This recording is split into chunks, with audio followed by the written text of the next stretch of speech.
All right, here we go. Welcome to PipesProTalk, the latest and greatest football talk show out there in association with Ride the Wave Media on Instagram. By the time you're watching this, the Houston Texans and Kansas City Chiefs will have kicked off the 2020 NFL season, and I'm here to cover it all for you. All 32 teams, all 256 games, predictions, reactions, surprises, and much more. So in this video, I want to give you my season predictions. I picked my winner for every game in the upcoming season, and here's how it turned out. In this video, we're going to go over the NFC, and then we'll go over the AFC and then the playoff picture that creates. So starting with the NFC in the North, I have the Vikings winning the division at 10-6. I think they've got talent everywhere and good coaching. They have a solid offensive core and nice defensive line. I love Kirk Cousins, Dalvin Cook, Kyle Rudolph, Adam Thielen. I think they have stars where they need it. I don't love the offensive line, but I think they've got enough pieces to overcome that. Number 2, I have the Packers coming in second at 9-7. I think last year they were a lucky 13-3. And now there's some tension with Rodgers and holes on the defense and at wide receiver. In third place in the division, I have Detroit at 6-10. I like Stafford and Kenny Golladay, but this team doesn't have what it takes in the trenches or on defense to go alongside the two. Number 4, I have Chicago at 5-11, rounding out the division. I don't buy into Foles or Trubisky. I don't like their run game to support them, and while I think their defense is pretty good, they can't do it all. And now in the South, I have Tampa Bay winning the division at 12-4, actually tying with New Orleans here, but they ended up getting the number 1 spot in the division. I buy into the Bucs hype. Brady has all the weapons he could ever want, and I think he'll play fun, stress-free football in the warm weather. Coming in second, New Orleans tied with Tampa Bay at 12-4. I think they have talent everywhere in all three phases, and Drew Brees is motivated to win in his last season. They have 2 solid running backs, 2 solid receivers, a good tight end. In my opinion, the second best offensive line. They got stars everywhere on the defense, and I really like where the Saints are at. I have them at 12-4. Number 3, the Falcons at 7-9. I like the Falcons, but they're missing pieces on defense, and I feel like they'll be looking for a coach as well in 2021. They're just missing pieces in key areas, and that will be the downfall. But the offense will win them 7 games, but still they'll go 7-9. Number 4, I have Carolina at 4-12. I think they have solid pieces on offense, and I like the direction they're going, but the defense needs a lot of work. I do like that's all they addressed in the 2020 draft, and I think that in a couple years they should prove to be solid, but Carolina is still a couple years away.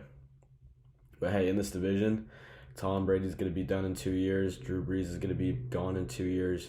Matt Ryan will be older in 2 years. So will Julio and some of the pieces on Atlanta. Carolina, this might be Carolina's division again in 2 years because they're very young, and the other teams in this division tend to be pretty old. So I like the direction Carolina's going, just not this year. Now in the NFC East, I have Philadelphia winning the division at 12-4. I like the Eagles, especially if Carson Wentz can stay healthy, and I love that they filled their holes in the offseason. Number 2, I have Dallas at 11-5. This offense is going to be very good, and the defense will do enough to keep up. But there will be room for improvement and changes, so I have Dallas at 11-5, coming in second in the East. Number 3, the New York Giants at 7-9. I think this is going to be a good 7-9, a sign that the Giants are headed in the right direction. They have their franchise quarterback, a special running back, and some solid defensive pieces. There's still some holes in key positions, though. I love the Andrew Thomas pick. Nate Solder opted out, so that kind of weakens tackle yet again. I think they don't have a real pass rusher. They need to improve on that, but I love the direction the Giants are going in. And for a division that's been called the NFC least, the Giants could be on their way up. Number 4, I have the football team. Washington at 1-15. I think they're the joint worst team in football. A lot of dysfunction, lack of talent, and a need for change everywhere in big ways. I think Dan Snyder needs to get out before they can do anything real. And finally, in the NFC West, I have San Francisco winning the division at 12-4. They're great in coaching, they're great in the trenches, and they're great in the box on both sides of the ball, linebacker, running back. But the secondary and receivers need work, but they will hang on for 12 wins because a lot of times great teams can overcome things. And the secondary is just good enough, and the receivers are just good enough. The receivers aren't really super crucial to the offense because it's a power run scheme, and the secondary benefits because they have 2 pretty good players, 2 Pro Bowl level players, I would say. But their other safety and their other corner opposite Richard Sherman and Tart need work. But San Francisco isn't hurting in the key areas for what their game plan is. And so I love San Francisco, 12 wins. Number 2, I have the Seahawks at 11-5. I think they're the opposite of San Francisco. I think they're bad line play on both sides of the ball, but exceptional everywhere else. Safety, linebacker, corner, receiver, running back, and especially quarterback. Russell Wilson can do it all. Seattle, 11 wins. Number 3, I have the Rams.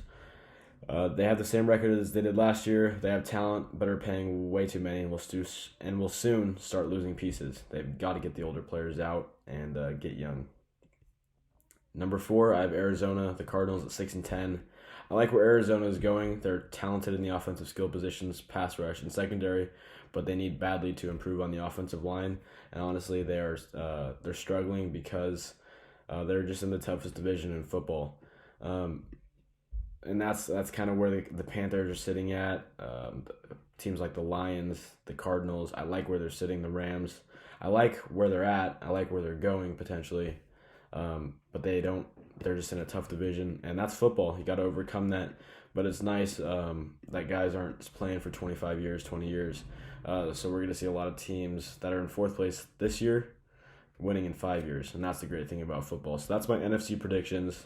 There's some really good and some really bad, and we'll especially see that in the AFC.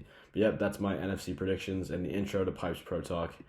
We'll see you in the next one, the AFC predictions.